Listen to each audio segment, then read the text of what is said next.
was behind your breaking off with Island Records? A lot of things. It was the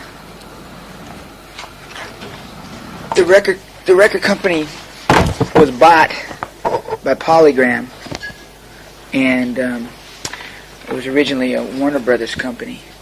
And during the period of changeover, was right at the same time as when the Color Code album came out in America. And so during the first year that I was with Color Code, I was caught in the middle of the whole changeover from Polygram to from WEA to Polygram. So I was playing concerts in America, you know, in front of 5,000-6,000 people a night, and having you know no records in the stores, because I was sort of right in the middle of the two. One record company didn't want to work my record anymore because they couldn't make any money off of it, and the other record company couldn't start working it yet legally until a certain date. And that was frustrating for me, but I could live with that. But the problem I was having was Polygram was going through a complete restructure, and so during that 1 year period, there was three different presidents of the American label. I mean, one president would be there for 3 months and he'd get fired, and another president was there and he got fired. You know, it's just like impossible to get anything going. And luckily for me, for my sake, the press on my album was so overwhelming around the world, I was still able to tour the world and work the record for, you know, almost a year without having a hit and without selling the kind of numbers that I would usually need to sell, because I think people realize I would have sold a lot more records if I would have indeed had the proper promotion in America, you know, the records there in the store. So you were getting screwed in the changeover there, but how did the situation resolve itself? What is that? Well, what happened was, I think Island Records in the long run is really just going to be a catalog label. I mean, between you and me, I mean, they won't say that, but I mean, everybody was leaving. Anthrax, everybody was leaving the label, and although I was top priority at the label, being top priority at a label that has absolutely no power, you know, it was like I didn't want to spend another, you know, $300,000-$400,000, $500,000 on another album and tour and videos, and find myself $1 million in debt to a record company. I didn't feel like they were going to be in a situation where they could actually sell the amount of records that I felt I should sell, and they were going through such a changeover. I was actually offered the opportunity to leave the label. And at the time, my manager, Bill Graham, who was still alive, you know, always wanted me to get off that label because they were very frustrated with the label. So we took the opportunity, and it was a good situation for me because I left the label owing them probably, you know, maybe $300,000-$400,000 still, and that debt was wiped free and clear.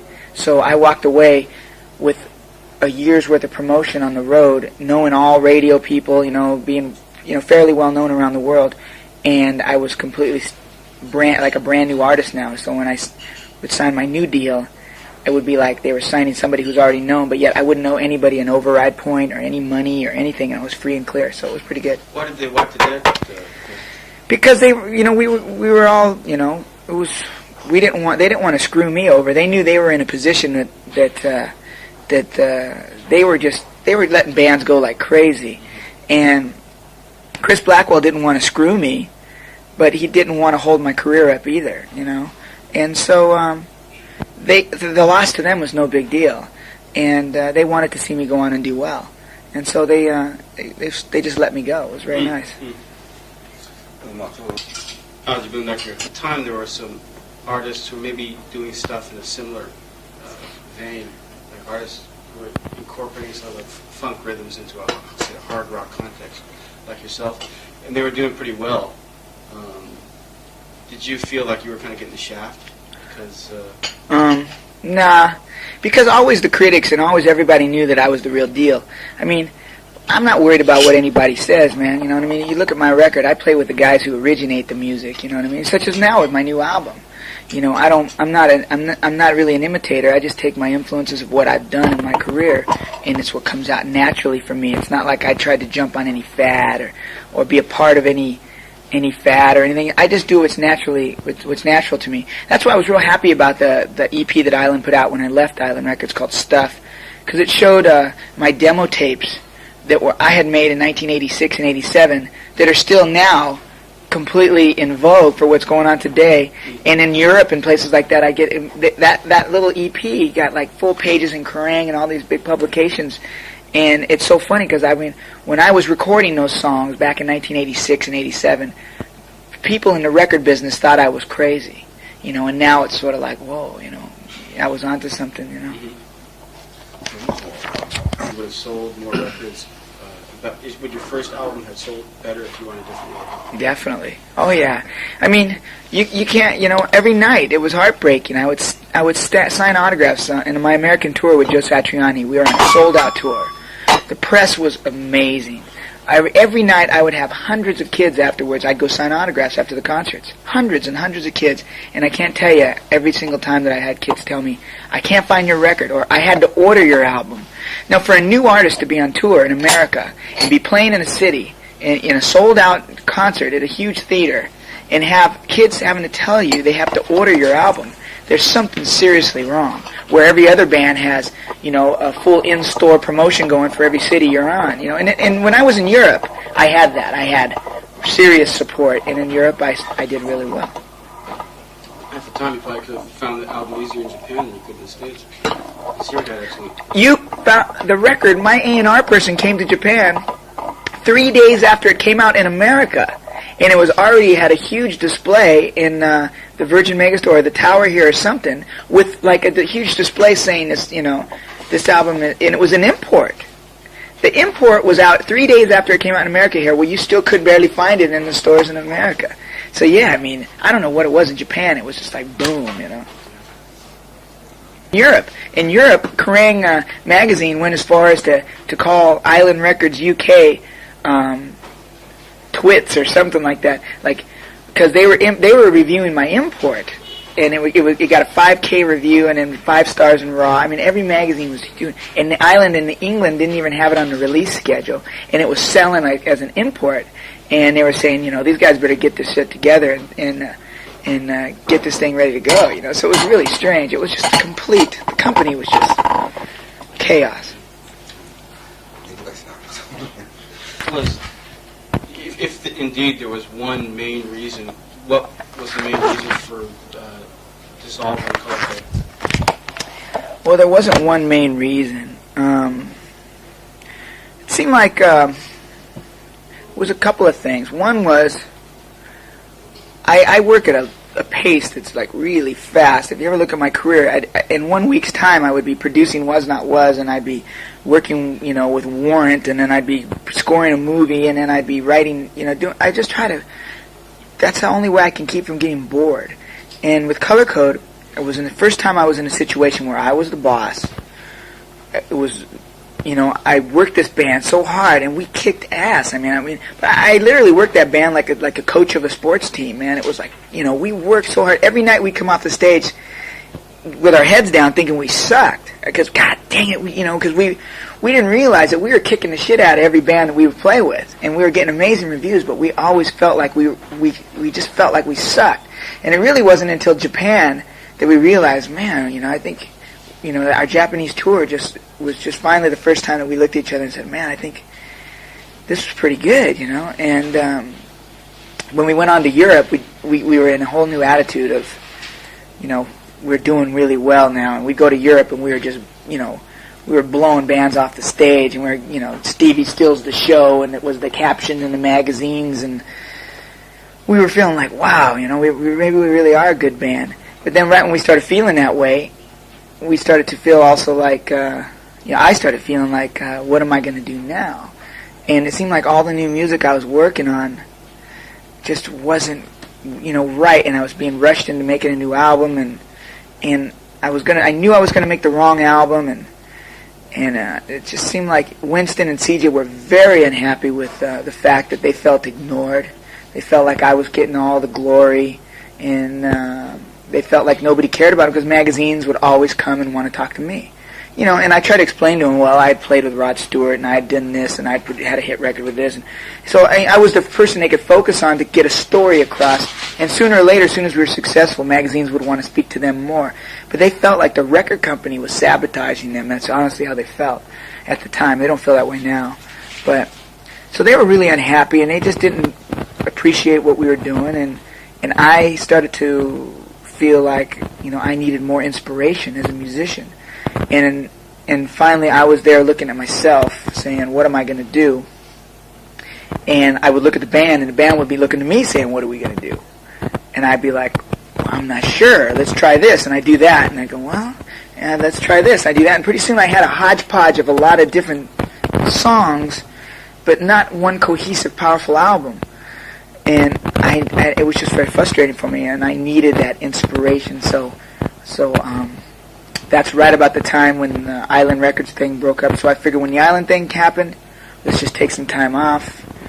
And we took some time off, and we just never really got back together. We got back together for a minute to come to Japan, and but by that time I was already discussing with Bootsy Collins. Bootsy wanted to make the Color Code record with me, and I was already on to new heights, new things. I guess by the time that the band sort of dissolved on its own, you really weren't worried about the next step then.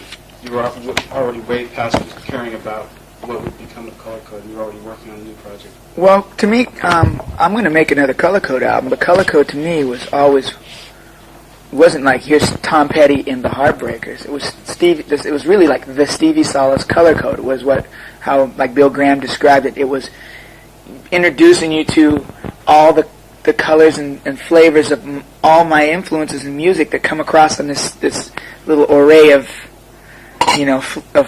a spectrum of sound. So Color Code is how I describe my music and my whole trip. So I'm going to make another Color Code album. It just may not be with those musicians. But yeah, by that time, I was more excited about... I immediately got home from Japan last year after I came and did those private shows, and went straight to Cincinnati to work with Bootsy Collins to start writing songs for this new album. And when I started to work with Bootsy, all of a sudden, I was excited again. It was like, it was like being in Rod Stewart again, where I was like a kid looking up going, is this cool? And them going, yeah, and me going, great. And as opposed to me having to tell everybody what to do, it was sort of like I had people feeding me, and I was going, whoa, and I was able to stretch out, and it was just good for me to kind of fill my head up with some new ideas. Most people think of Bootsy, when they hear the name Bootsy, they think of P-Funk. Right. And we do look at Bootsy as a funk person. Right. Who does nothing but funk. Does that stand in the way? Does that stand in any way of your making music, making the kind of music you want? It's not an impediment. No, that was actually the reason Bootsy wanted to make an album with me. Bootsy called me right before I came to Japan, and he was, I knew Bootsy's ability from working with Bootsy for so many years. Bootsy knew his ability, but Bootsy has been trapped in a stereotype like what you just said. People think of Bootsy almost like a mythical character. I know, I actually had Stu Ham say to me, and Stu Ham's a top bassist in America, as far as like in the reader's poll of Guitar Magazine. Stu say to me, does Bootsy actually play? He thought maybe Bootsy was more or less like a guy who held the bass and it was more keyboards, and he just sort of like... Yeah. And Bootsy is like, give me a break. He's the guy who played Sex Machine with James Brown. He's the guy, he is such an innovator. Well, I knew that. Well, Bootsy was saying to me, he was very frustrated that people always want to stereotype Bootsy. People want to say, Bootsy, let me hire you to come and do this because this is what you do. See, Bootsy is like myself, but 100 times more. I can go play with James Brown, and then I can go play with Motley Crue. And Bootsy can do the same thing, but he doesn't get that opportunity because people see him in one light. So he wanted to join Color Code is what it was. We were going to make a Color Code album, call it the Bootsy Tapes. It was going to be me, a drummer, and Bootsy on bass. And that was the original plan.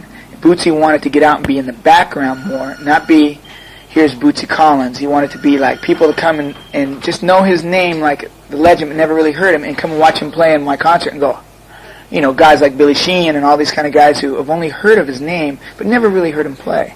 That was his goal, because he wanted to break out of the stereotype of that Bootsy is just a funk maniac. And I think when I first started playing advanced cassettes of the new album for people were all like, this is a rock record. People were expecting it to be like, like Parliament Funkadelic or like Red Hot Chili Peppers or something. I don't know,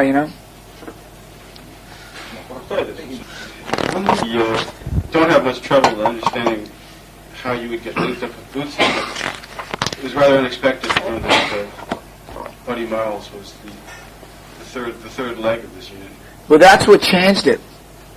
It was going to be, like I said, Stevie Salas Color Code album, featuring, Bootsy Collins on bass, whatever. We weren't sure who we were going to use on drums yet. Bootsy and I wrote some songs. I flew to New York, talked with Bill Laswell. Bootsy had talked with Bill Laswell. We actually called Bill because we just wanted to cut a few demos in Bill's studio. Well, they would ended up being masters, but Bill's got a nice studio. And so Bill says, well, God, I'd like to get involved. But for Bill to want to get involved, he goes, well, who you can use on drums? And he didn't want to use Winston. He wanted something else. So after our meetings, I had to fly to Canada to work with Jeff Healey. And I was in Canada, and I got a call from Bill Laswell, and he was all excited. And Bill Laswell never gets excited. I mean, Bill Laswell's like, he's Mr. Mystery, right? He is so excited. He's calling me up. For Bill to call me and be so, he's going, just think about this. Just consider this. And he goes, Buddy Miles on drums. And I was like, I really didn't know what Buddy Miles sounded like. I didn't know what he played like. I didn't have the Band of Gypsies album. I don't have any of that stuff. And I said, well, does he still play? I mean, does he make music? I mean, and a lot of people's reaction was, wow, is he still around? Is he alive? Buddy's had an incredible life. He's been in prison a few times. He's played with all the best people in the world. He's had an incredible life. So I was a little nervous about it. But Bootsy, his brother Catfish, who used to be in the JBs, had seen Buddy playing at a club in Cincinnati, just a little prior to that, and said that Buddy was playing amazing. And Buddy was clean from drugs. He was singing his ass off. He was playing, and Bootsy got real excited because Bootsy and Buddy had been talking about starting a band and playing together since Bootsy was in Parliament and Buddy was in the Band of Gypsies. I mean, they have been huge fans of each other, and they used to hang out in the old days and always talk. God, one of these days we got to do this together, because actually Buddy had played on a couple of Funkadelic tracks, and it was something they always wanted to do for 20 years, and then finally here it was this opportunity.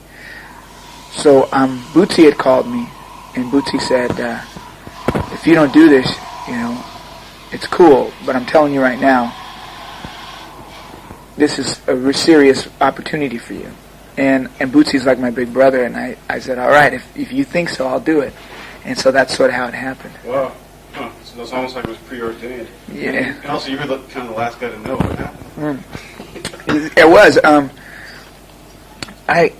Bootsy just told me that, people are going to say, how the hell did this young kid get to front this rhythm section? It's like almost like a storybook rhythm section, you know what I mean? It's like, and I didn't think about it, and the full impact of it still hasn't really hit me yet, I mean, when I sit down and I look at this magazine, all of a sudden I see, wow, my name's on top, with these two motherfuckers, it's like, wow, yeah. It recalls you being a little bit, you're not being comfortable being compared like to Jimi Hendrix, like when you first came out, but yeah. With Buddy Miles. That was my biggest thing. I said, God dang it, man, everyone's going to sit around and say I'm just trying to be Jimi Hendrix now because I'm using Buddy Miles. And Bootsy said to me, hey, who cares? You just make a great album. These guys are, and let's face it, Buddy Miles has not only played with Jimi Hendrix, Buddy Miles has played with Carlos Santana, he's played with Jeff Beck, he's played with Eric Clapton, he's played with, Muddy Waters, he's played with Sly Stone, I mean, he's played in Funkadelic, and he's played with everybody. I mean, he's played with every great guitar player of our time. You know what I mean? All the greatest in pop music history, I'm pretty sure, the classics, he's been a part of a situation with all those musicians. And so, you can look at it that way, too. Yeah. A serious resume. Serious resume. You touched on this a little while ago. Maybe you could elaborate a little bit more.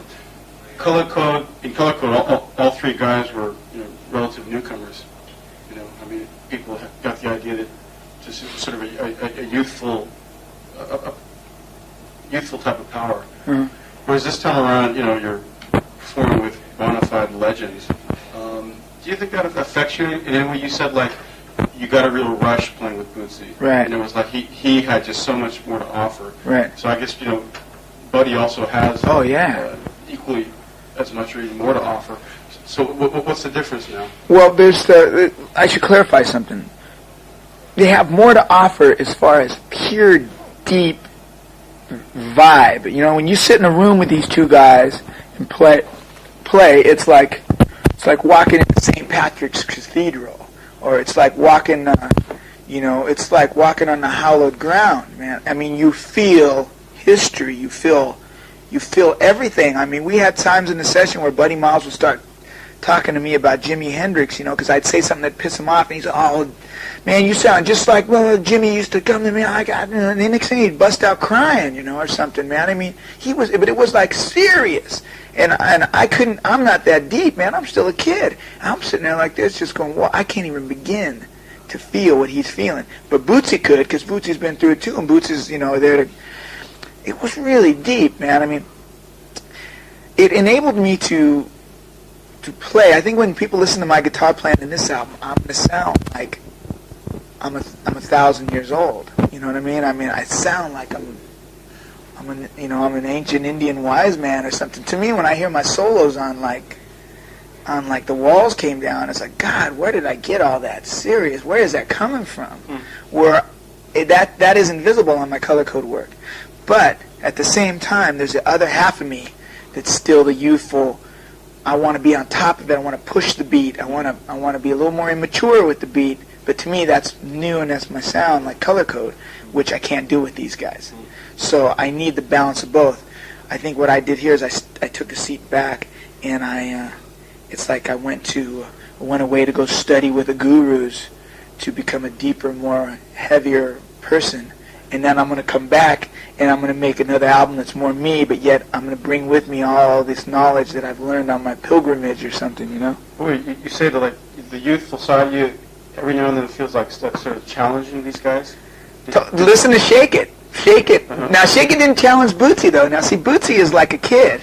Bootsy is like a reborn child, I swear to God. He's been through so much. Now he's up at 6:30 in the morning. He goes to bed at 2:30 in the morning, and all he does all day is make music. Every kind of music, every style, whatever, man. All day long, as long as he's making music. He comes on tour, he's sitting in his room with a 4-track. Buddy, yeah, I mean, Bill Laswell, they didn't want to use do Leakin', they didn't want to do Shake It.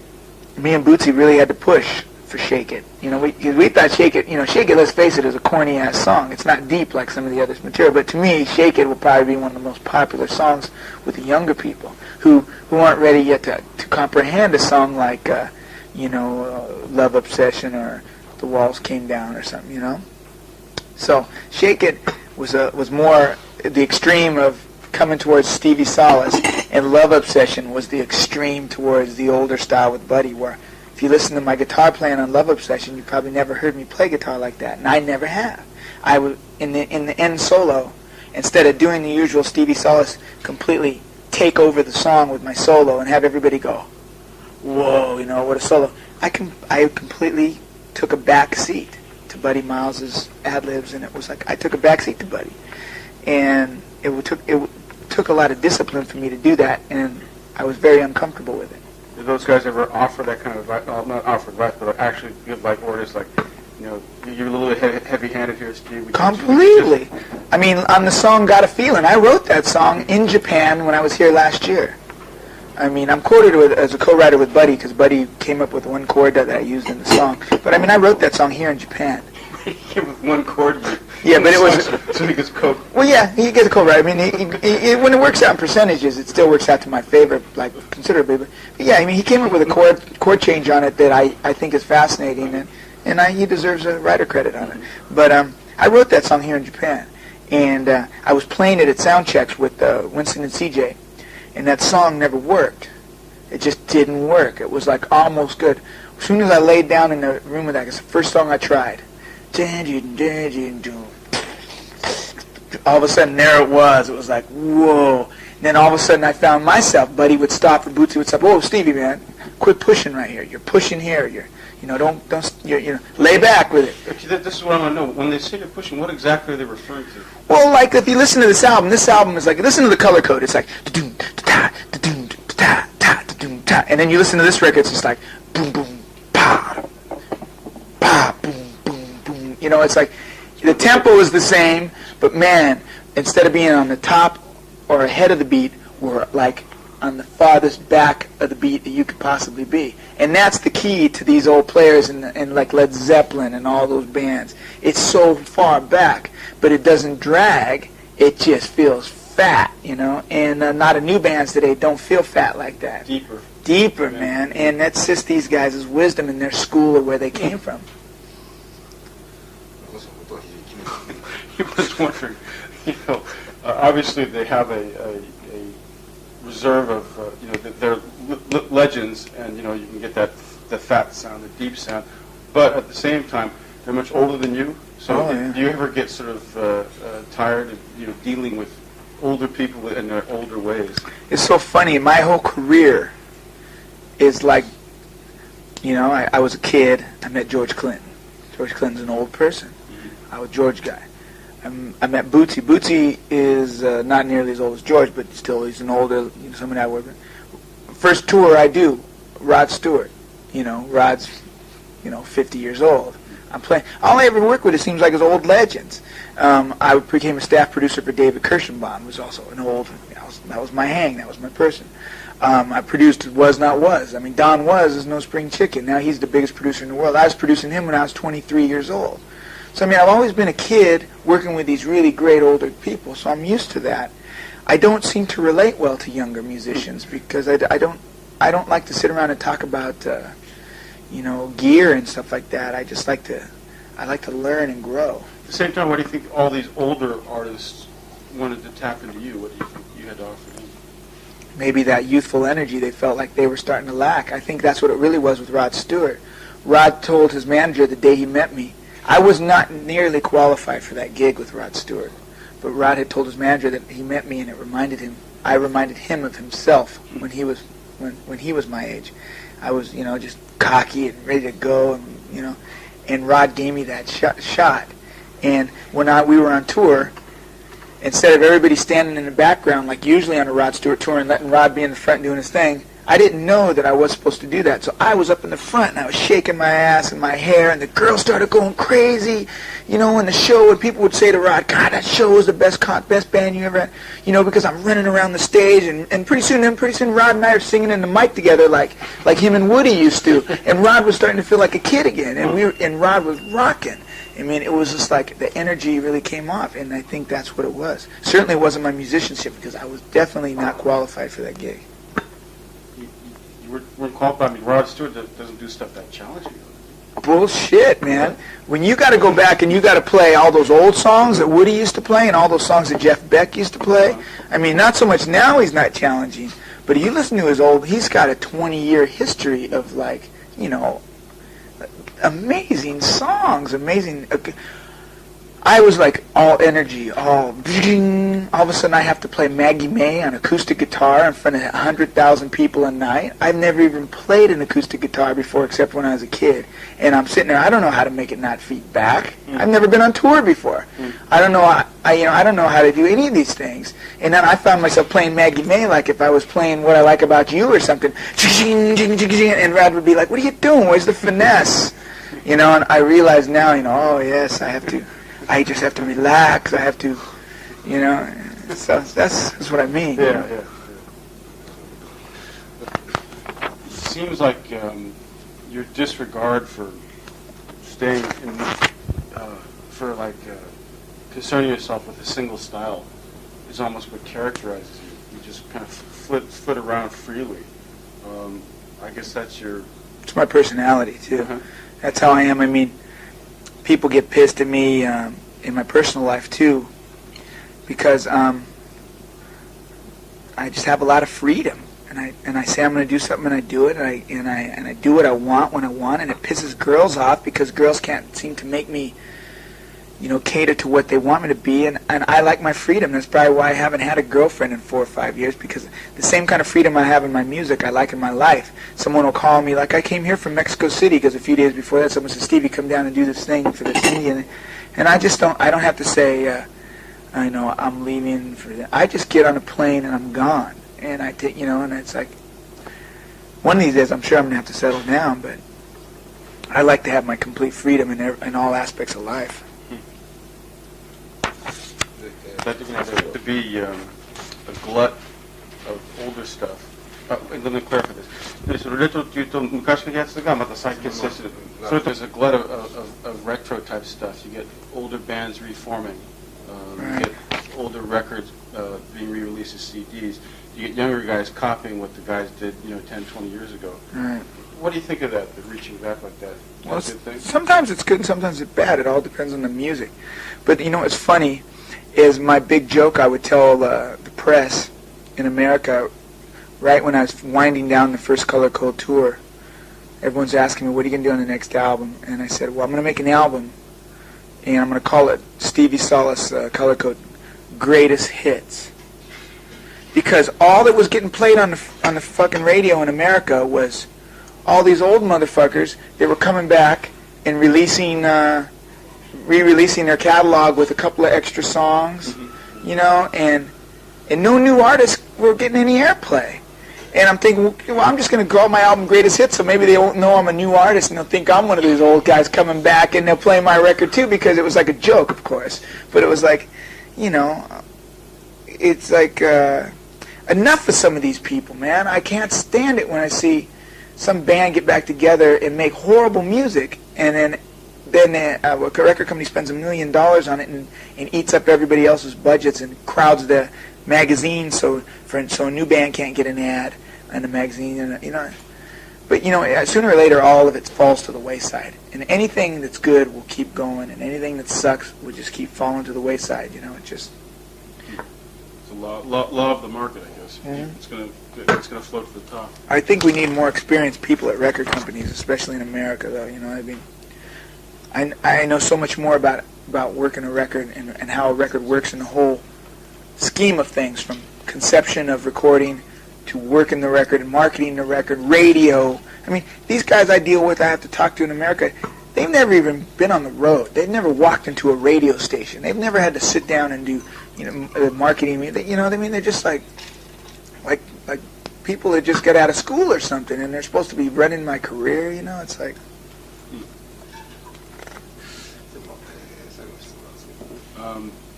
I guess originally the new outfit is supposed to be called just Third Eye, whereas in Japan it's Steve Salas' Third Eye. Mm-hmm. Anything to say about that? Yeah, I'm flattered by it. It wasn't my plan, and a lot of magazines, when they were interviewing me, some magazines interviewed me over the phone, and they had said Stevie Salas' Third Eye, and I go, why'd you say that? And they said, well, that's what it's being called. And I was like, wow, let's face it, man, these two guys I'm playing with are much, much more famous than me. Well, yes and no. I guess, yeah. Younger people, they're not going to know. Right.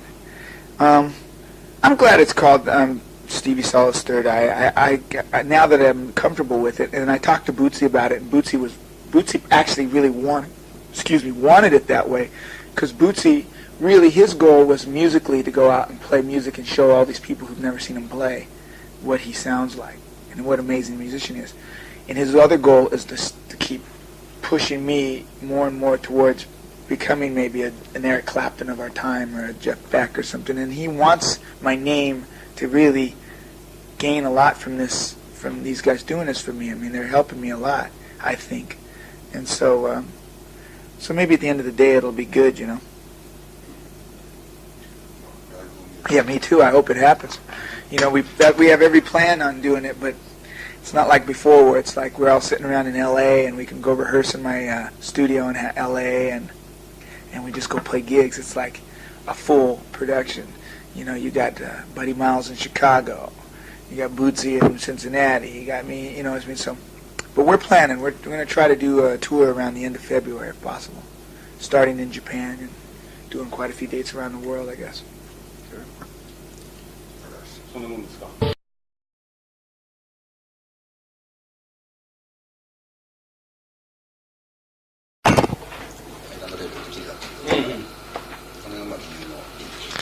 What was behind your breaking off with Island Records? A lot of things. It was the record company was bought by Polygram, and it was originally a Warner Brothers company. And during the period of changeover, was right at the same time as when the Color Code album came out in America. And so during the first year that I was with Color Code, I was caught in the middle of the whole changeover from from WEA to Polygram. So I was playing concerts in America, in front of 5,000-6,000 people a night, and having no records in the stores, because I was sort of right in the middle of the two. One record company didn't want to work my record anymore because they couldn't make any money off of it, and the other record company couldn't start working it yet legally until a certain date.